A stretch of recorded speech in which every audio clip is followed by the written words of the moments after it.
Hey there you guys, welcome back. Today we are going to dig up the banana. It's been a beautiful year for it, it's done really well, but now the nighttime temperatures are dipping down below 50 degrees Fahrenheit or 10 degrees Celsius, and bananas really start to deteriorate over time when they get extended periods of cold temperatures.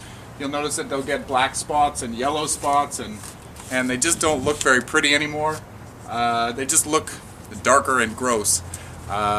So if you see that and the nighttime temperatures are getting low, it might be a good time to bring them inside. So this big one, we're going to try to stick it into this small pot here. We don't need a lot of roots, we just need to save the pseudobulb, I don't know what you'd want to call it, the tuber at the bottom, the rhizome, it's not even a rhizome, I don't even know what word I'm looking for. So down at the bottom, I guess the corm. And yeah, so we're gonna chop off all the leaves and we'll see what we can do. So anyway, let's start at it. Let's hack and chop these leaves off. It's taller than me this year. It got huge.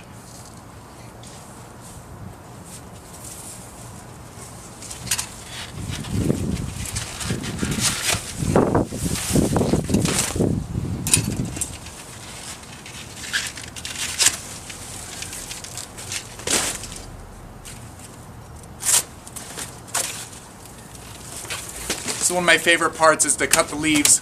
They're so easy to cut, they're like butter.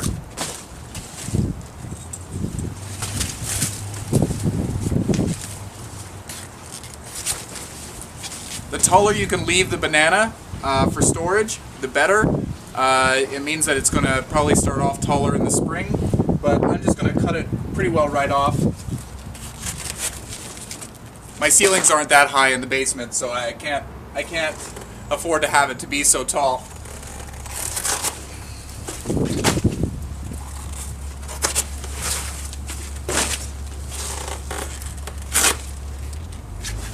They, and I don't, look at me waving the knife at you, they, and I don't know who they are, say that you should leave the cigar leaf, that is the main leaf, or the main growing tip leaf, this one here. It'll be easier to see when I get rid of all the other leaves. It's the central one, the newest leaf. They recommend leaving that one on, but I'm going to cut mine in half because I don't have space in my ceiling to facilitate that. There we go. So this is what we'll bring inside. I'll bring the camera in and I'll get you a better angle to see how we're going to dig this up. Let's just have a quick look at it. This is, I chopped off the stem, and you'll notice, or the main growth point, and you notice this was a leaf that we grabbed, and then there was the new leaf that was starting right here. It's pretty amazing how bananas grow. They're always producing a new leaf. It's pretty outstanding. One's unfurling, but just right behind it is another leaf to take its place. So this is what we're going to dig up, and we're going to try to put it in that smaller pot like I said. We don't really need a big root system, as I've said, so let's just get to digging it up. Should be exciting. Hopefully it's not difficult. To do this task, we're just going to use a regular shovel, a spade, and wouldn't you know I have a rose bush right here. Alright.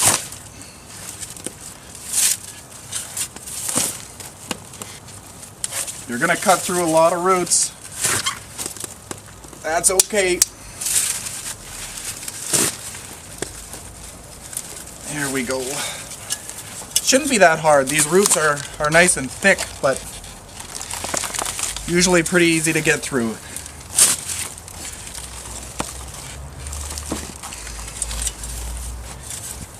It's like digging up a palm tree. The root system isn't really necessary.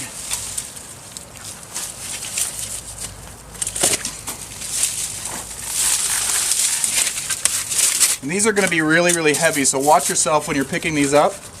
Bananas are mostly water, and water is very heavy.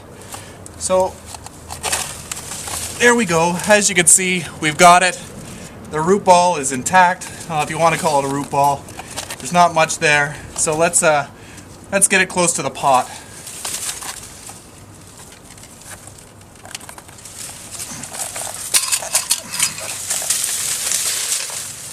Okay, like I said, we're going to put it in this small pot. It looks like crazy. Like, why would you put something so big in something so small? This is not its forever home. It's just going to be dormant in this pot. We're going to add some soil to it, and it will send out a few roots, but for the most part, it's not really going to be growing too much over the winter time, so it doesn't need a lot of space. Also, be mindful that when you bring the bananas in, they are spider mite and whitefly magnets, so just keep watching it from time to time. Make sure that there's no real infestations going on, and you can spray with like a neem oil or an insecticidal soap, or I don't know, whatever you choose. I'm out of breath from lifting this thing over the rose bushes. Whatever you choose, but just make sure to keep an eye on it and be proactive, because an infestation can get out of control pretty quickly if you're not paying attention. I've had that happen every year because I'm lazy, like I said. So anyway, enough with rambling, let's just get to it. I've got some all-purpose soil. I'm just going to throw a little bit in the bottom, just because I want to. Some people don't even plant these, they just will leave them in the basement. I haven't tried that, leaving them in the basement, keeping them dry. As long as the corm is good, the plant should come back to life. But anyway, hopefully the wind's not creating too much wind noise. Let's heave it up here. Ah, it fits in the pot perfectly. Look at that. That is perfect. I didn't even plan that. I thought it wasn't going to fit for sure. So just add some soil around the base. Over winter, you'll want to keep it on the dry side unless you have it in a greenhouse and hot temperatures. Because it's not going to be growing very much, if you water it too much, you will rot it. So make sure to let it dry out thoroughly between waterings. I always keep mine on the dry side. When in doubt, don't water. Rotting them out is a big deal inside when they're trying to be dormant. I've had a lot of friends that call me up and say, it just fell over and it rotted. What happened? I watered it like I did outside, and I did what I thought I was supposed to, but the plant died. And that's why when the plant is trying to go dormant, you don't want to overwater it. It's a good lesson. Unfortunately, a lot of people learn it the hard way. So anyway, soon in later videos, you'll see the grow space and what it looks like with all of these plants in there. Stay tuned for more updates, because I will be digging up a lot more things before the end of the season. This is just the first of many, and I hope you enjoyed, and happy growing, everyone. If you have any questions on this banana, please write them in the comment section below, and I'll try to get back to you. And yeah, anyway, again, happy growing. So when you're mounting Phalaenopsis, you kind of want to have it so that the crown faces down, because if you water it, the water's going to run off the side, and you'll have less risk of crown rot this way.